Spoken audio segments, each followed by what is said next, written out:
Very confidently.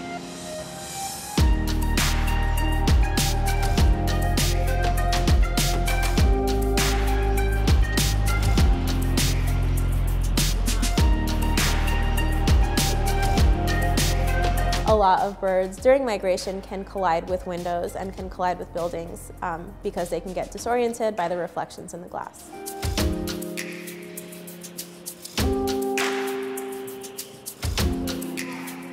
But it's happening all over the world. Wherever there is birds in glass, you have potential victims. I've never tried woodcock, I've never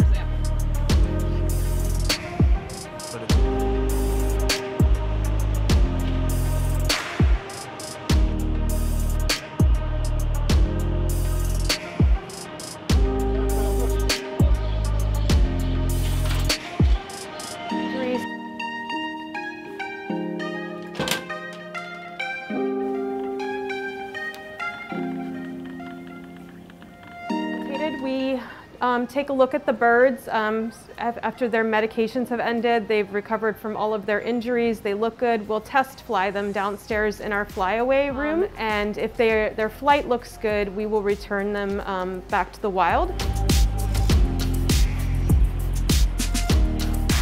Life. Life. Life. Life. Life. Life. Life. Life.